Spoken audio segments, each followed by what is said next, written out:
Hi Bespoke Babes, it's Dr. Kim. Lots of people are traveling next week for March break. So I want to talk to you tonight about SPF and sun protection because if you are going to do one thing for your skin, if you're going to choose one product to buy, one intervention for your skin, it has to be using a really good SPF sunscreen absolutely every single day. Not just when you're traveling, not just in the summer, but every single day. And for sure, if you're traveling south next week, you need to get a sunscreen. So let's talk about sunscreen. So SPF, or sun protection factor, is what is labeled on all of our sunscreen bottles. So SPF is only measuring your UVB protection. It was an international scale developed only for UVB because we used to think that it was only UVB that was damaging the skin. So there's three types of UV radiation coming from the sun: UVA, UVB, and UVC. So thankfully for us, UVC is completely filtered out by the environment, and if not, we would die.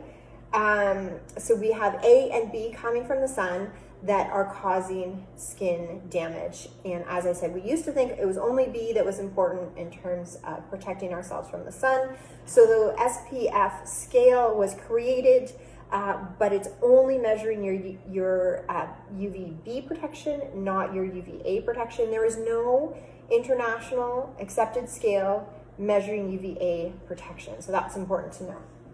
So what happens when UV, either A or B, hits our skin?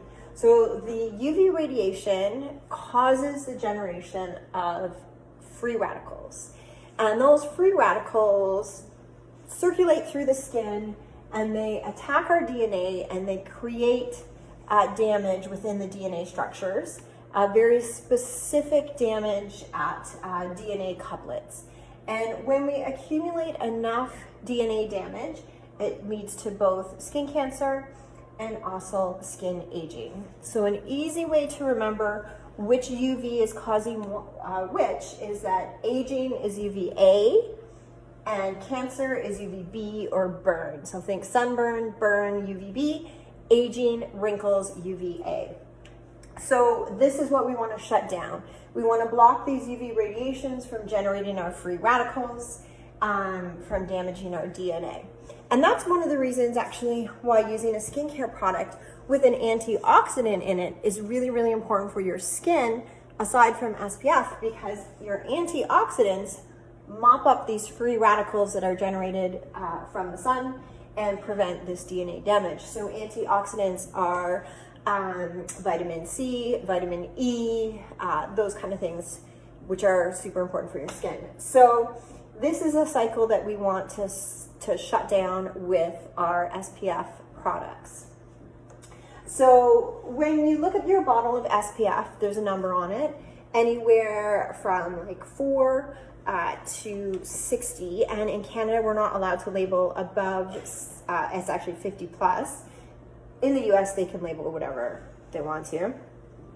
So often people ask me, what is the proper number I should be getting? And is there really any difference between a 15 and a 30 or a 50? So if you can see my little graph here, here is our percent protection from UV. So the scale goes from 80 to 100.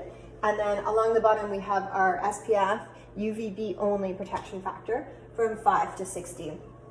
So what you can see is that basically we have a straight line of protection all the way up to approximately an SPF 30. So there is a huge difference, big rate of change between SPF 15 and 30. And then from there, the graph kind of levels out. So the difference between 30 and 60 is still substantial, but the difference between, say, 50 and 60 is not nearly as much. So that's why in Canada, actually, we can't label above 50. It's 50 plus. In the US, they are allowed to label 100 or 110, even though it's actually physically impossible to get 100% protection from UV.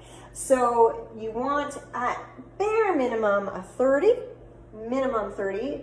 Basically below 30 is completely useless to you. But I generally tell people go for the 50. That's basically our maximum protection and our maximum coverage there at SPF 50 of our UVB rays.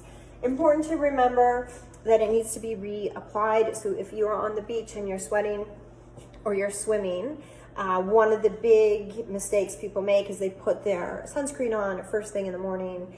They forget to reapply throughout the day, and then they're burning because they haven't reapplied. So every 90 minutes to 2 hours, make sure you're reapplying your sunscreen SPF products. And of course, more often if you're swimming or sweating, because they do wear off.